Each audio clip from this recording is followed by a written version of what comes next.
Picture this, a city that hasn't fallen in centuries. A fortress protected by the world's most advanced air defense systems. Billions spent on radar, missiles, interceptors, and invisible dome of protection that's never been breached. Now imagine turning off its lights with garage-built technology that costs less than a luxury car. Sound impossible? That's exactly what Moscow thought, until December 27th, when their most expensive propaganda celebration in history went from 100 million glowing neon dreams to absolute suffocating darkness in the span of a single heartbeat. This isn't a story about power grids or transformers. This is about what happens when you think you're untouchable and someone proves you dead wrong. It's about the evolution of modern warfare, where creativity trumps budget, where intelligence defeats brute force, and where a small team with the right plan can bring a superpower to its knees. If you want to see more videos like this, make sure to like, subscribe, and turn on notifications. It really helps the channel grow. 10 in the morning, Moscow, December 27th.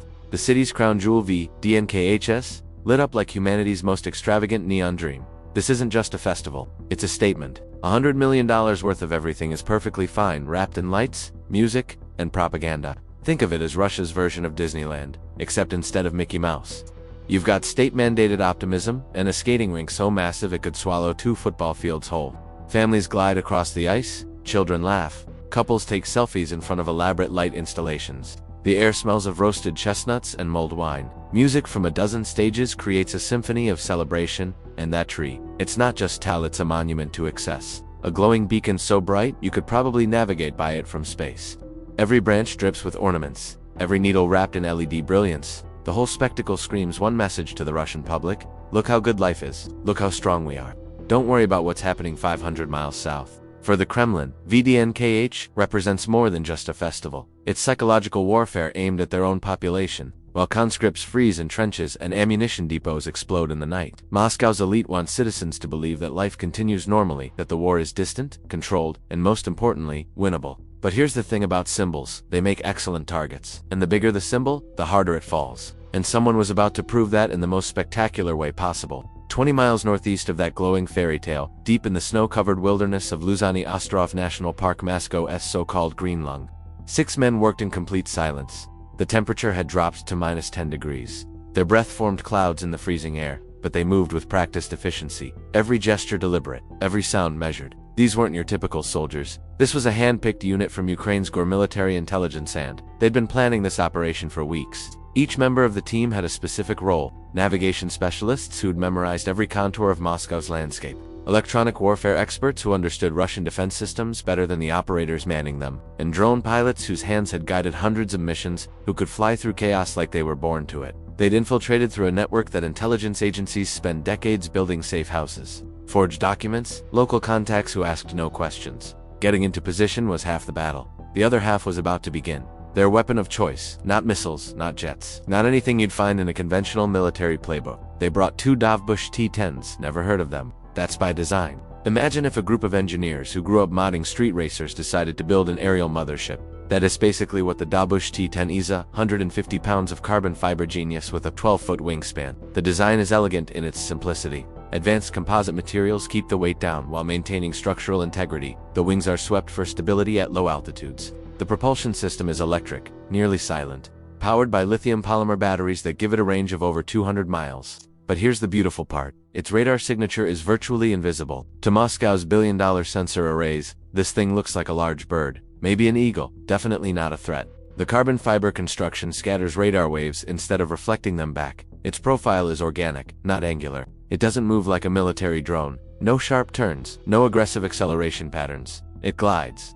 Under each wing, 6 Wasp drones. Small, fast, lethal, and aimed straight at Moscow's power infrastructure. Each Wasp weighs about 5 pounds, carries a 2-pound shaped charge, and can reach speeds of 140 miles per hour. They're built for one thing: surgical strikes on hardened targets. Now, I know what you're thinking. Wait, Moscow is protected by the most advanced air defense network on the planet. This sounds like suicide. You'd be right if this were a normal attack. But nothing about this mission was normal. Let's talk about what these guys were flying into. Moscow isn't just protected, it's a fortress. The city is surrounded by Pantsir-1 systems, the kind of technology that can track 300 targets simultaneously and launch Mach 4 missiles at anything that moves. These systems represent decades of Russian military engineering. Each unit costs over $1 billion to develop and deploy. The radar can detect targets at ranges exceeding 40 miles. The missiles can intercept anything from cruise missiles to fighter jets to ballistic projectiles. The twin autocannons serve as a last-ditch defense for anything that gets too close. On paper, it's impenetrable. Multiple overlapping coverage zones ensure there are no blind spots. Command centers coordinate responses, and real-time operators train for thousands of hours to respond to every conceivable threat scenario. Flying a slow-moving drone into this network, on paper, it's not just risky, it's borderline insane. But here's where things get interesting. The Ukrainian team wasn't trying to outsmart the technology. They were trying to outsmart the people operating it, because every system, no matter how advanced, has a weakness. And that weakness is human psychology. Overconfidence, fatigue, the tendency to see what you expect to see instead of what's actually there. The panic response when confronted with unexpected scenarios, the communication gaps between different units, the doctrine that prioritizes certain threats over others, and they had a plan that was equal parts brilliant and audacious, a plan that would exploit every single one of those weaknesses. 10 p.m., launch position secured. No radio chatter, no lights, just the mechanical click of the catapult being armed. One of the operators checked the wind speed 12 knots from the northwest. Acceptable. Another verified the battery levels on the mothership's 98%. Optimal. The third ran through the waypoint sequence one final time, fingers moving across a ruggedized tablet screen. The strategy? Hug the Yaza River at 200 feet. Use the skyscrapers and power lines to create radar clutter, electronic noise that makes tracking impossible. Hope that the Pantsir operators are too busy celebrating the holidays to notice something unusual. The Yaza River winds through Moscow like a serpent, its banks lined with industrial complexes, residential high-rises, and power infrastructure. Flying at that altitude, the drone would be below the optimal detection envelope for most air defense systems. The radar returns would be confused with ground traffic, birds, and atmospheric interference. Oh, and one more thing. Pray the defense systems mistake you for a large bird traveling at 170 miles per hour. It was a gamble, a huge one. If even one Pantsir operator was paying close attention, if even one system locked onto the mothership early enough, the entire mission would end in a spectacular failure. No second chances, no backup plan. Just 6 men standing in a frozen forest watching their months of planning evaporate in a burst of high-explosive fragmentation. But as the first Dovbush T-10 launched into the frozen Moscow night with a soft pneumatic hiss, the operators knew something the Russians didn't. Sometimes, the best way to win isn't to play by the rules. It's to rewrite them entirely. The drone climbed to 500 feet, gained forward airspeed, then dropped to its operational altitude. Its electric motor was nearly silent, just a faint hum that wouldn't carry more than 50 yards. Its navigation system engaged, following the pre-programmed route with mechanical precision. And Moscow, glittering and bright in the distance, had no idea what was coming. 20 miles out from city center, and Moscow's electronic defenses went absolutely berserk. The Pantsir crews already on high alert after recent strikes finally detected something on their screens. Multiple contacts, incoming fast from the northeast sector. The duty officer's coffee went cold in his hand, as alarm indicators lit up his console like a Christmas tree, but it wasn't what they expected. The Ukrainian operators had released dozens of decoy drones, essentially cardboard gliders with tiny radar reflectors, that mimicked the signature of cruise missiles. They'd launched them from different positions, different altitudes, different vectors. Each one cost less than $50 to build. Aluminum foil, balsa wood, and small motors salvaged from hobby drones. To the billion-dollar radar systems, the sky suddenly looked like an incoming armada. 30, 40, maybe 50 contacts, all converging on the city center. The threat assessment algorithms went haywire. Priority targets multiplied across every screen. And here's where the math starts to betray the Russians. The Pantsir 1 is an incredible piece of technology, but it only carries 12 missiles, 12 shots. One massive incoming swarm. The operators panicked. The senior officer made the call: weapons free. Engage at will. They started firing $1 million per missile, vaporizing targets that cost maybe $50 to build. The night sky filled with white contrails as missile after missile streaked toward the decoys. Direct hits, perfect intercepts. The radar screens showed successful engagements. Threat neutralized. Threat neutralized. Threat neutralized. It's like using a Ferrari to run over empty soda cans. Sure, it works, but you're the one bleeding money. While the defense systems were busy obliterating cardboard, the real threat slipped through unnoticed. The mothership, flying low and slow along the river, looked nothing like the high-speed contacts drawing all the attention. It was background noise, irrelevant data, a seagull, maybe, or atmospheric interference. And by the time anyone thought to look closer, it was already inside the defense perimeter. The first Dovbush T-10 dropped to 150 feet, low enough to vanish into the ground clutter of Moscow's suburbs. It followed the curves of the river like a shadow, invisible to the radar designed to hunt heavy aircraft. The navigation system made constant micro-adjustments, maintaining altitude within a margin of just 3 feet. Too high, and it would pop up on radar. Too low, and it would clip a power line or building. This wasn't about brute force. This was about becoming a ghost in the machine, about understanding that the most sophisticated systems in the world are still built on assumptions and If you violate those assumptions, you become invisible. At the 10-mile release point, the mothership deployed its payload, 6 Wasp drones, each one carrying a shaped charge designed to punch through hardened targets. They dropped from the wings like baby birds leaving a nest, tumbling through the air for a split second before their motors engaged. Then they formed up, following the lead drone's navigation signals, maintaining formation as they accelerated toward their target. And that's when Moscow woke up. The sky erupted. A Pantsir unit on a nearby rooftop, one that had been held in reserve. Its crew, fresh and alert, finally locked onto the real threat and engaged with its twin 30mm autocannons. The sound was apocalyptic. 2,500 rounds per minute of high explosive fury, each shell the size of a Red Bull can, each one capable of shredding an engine block. The tracers painted red lines across the night sky, converging on the incoming drones like laser beams. The first Wasp didn't stand a chance. Caught in a concentrated burst, it disintegrated into a cloud of plastic and lithium, shredded into fragments so small they might as well have been dust. 1 second it existed, the next it was gone. The remaining 5 drones dove toward the deck, weaving between apartment buildings to break the radar lock. Their AI-assisted flight systems took over, making split-second decisions no human pilot could match. Left, right, climb, diva, chaotic dance of evasion, but the Russians had backup plans. Security teams on factory rooftops opened fire with AK-74s, creating a literal wall of bullets. Dozens of soldiers positioned strategically across the city, unleashing everything they had into the sky. It wasn't precise, it didn't need to be. Volume of fire would do the job. Wasp number 2 took a direct hit to its rear motor. The 5.45mm round punched through the motor housing, severing control wires and destroying the propeller in a shower of sparks. The drone began an uncontrollable spin, gyroscoping wildly through the air before slamming into a massive Happy New Year billboard and exploding in a useless fireball. The billboard's lights flickered once, then went dark. 2 down, then things got worse. Much worse. Massive Russian electronic jamming created ghost images and the drone's thermal sensors. The airwaves were flooded with interference, white noise, fake signals, electromagnetic chaos designed to blind any electronic system. Wasp number 3's thermal camera started showing phantom heat signatures. Its targeting AI, trained on thousands of images of transformers and power infrastructure, suddenly couldn't tell what was real. They're a heat source. No, wait, that's something else. No, false alarm. It mistook the glowing heat signature of an industrial chimney for the target and committed to the attack run, full throttle. Terminal dive, shaped charge, armed and ready. It slammed into solid brick at 120 miles per hour, achieving nothing but a scorched smudge on a factory wall. The explosion was anticlimactica. Brief flash, some smoke, and then nothing.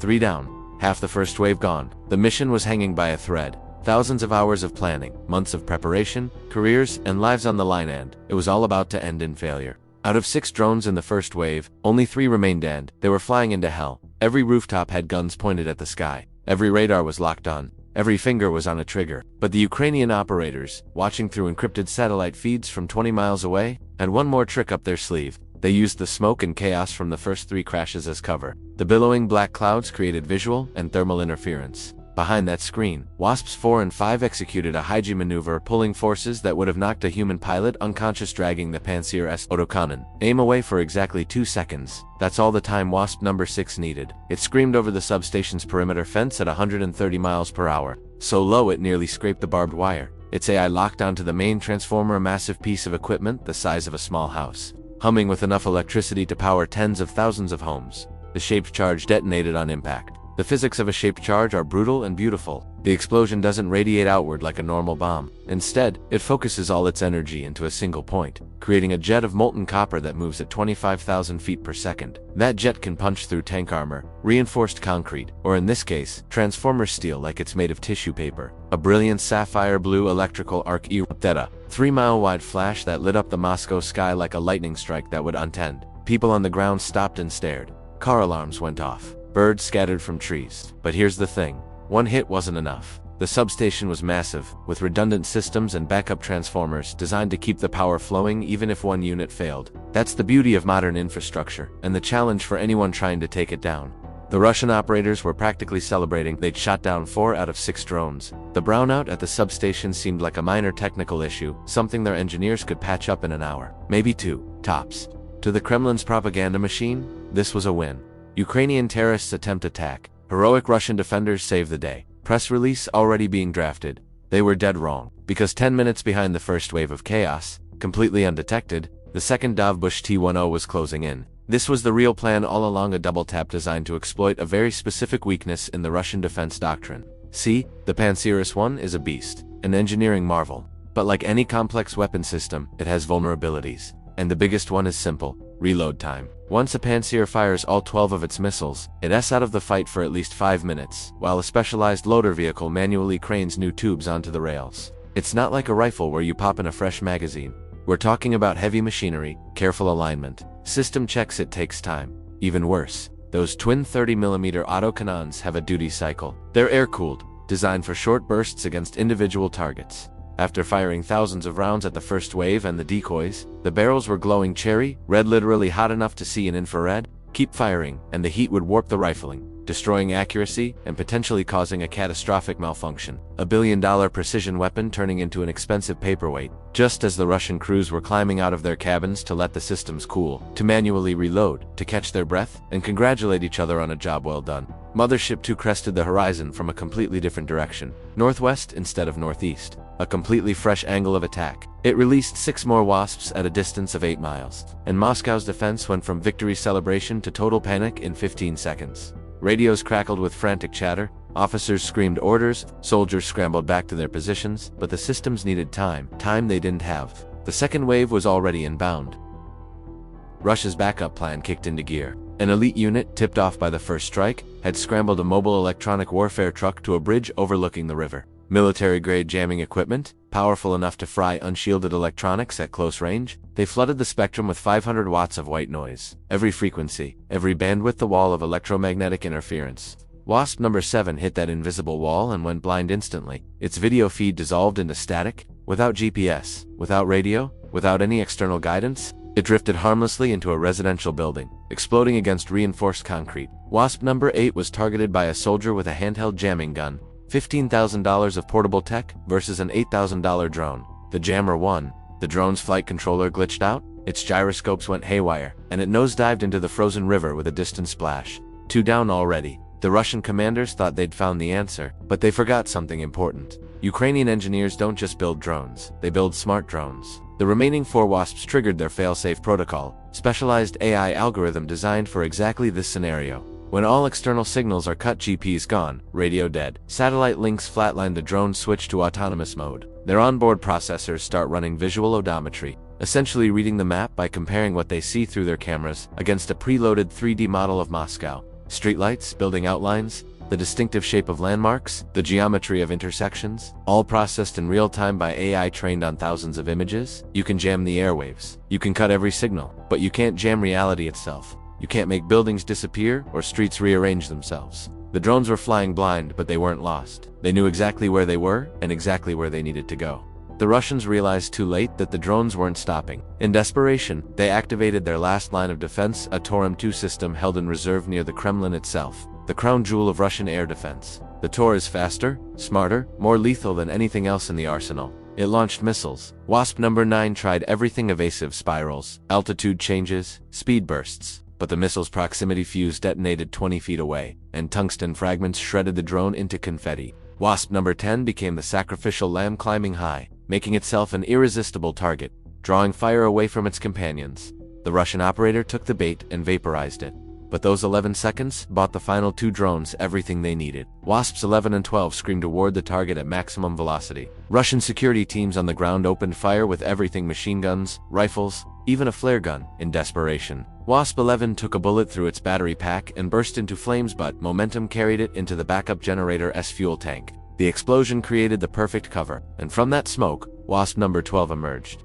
4% battery, damaged motor. But it's I didn't care about survival, only the mission. It locked onto the Transformer's critical weak point and dove at 140 miles per hour. Impact, detonation, catastrophic failure. 70 tons of mineral oil superheated instantly. The pressure explosion was like a small bomb. A 100-foot arc of sapphire electricity shot into the sky. Back at VDNKH, the $100 million festival died. Light surged once, blazingly bright, then went black. The music stopped mid-note. The giant LED screens showing Russian military glory flickered and died. Absolute darkness. Absolute silence. Ukraine hadn't just hit infrastructure, they'd shattered the myth of Fortress Moscow with $60,000 of garage tech and relentless ingenuity. The fortress had fallen, and the world was watching. So here's my question. If you were commanding this unit, knowing Russia just moved every defense asset to Moscow, where would you strike next? Let me know in the comments. I read every one. Until next time.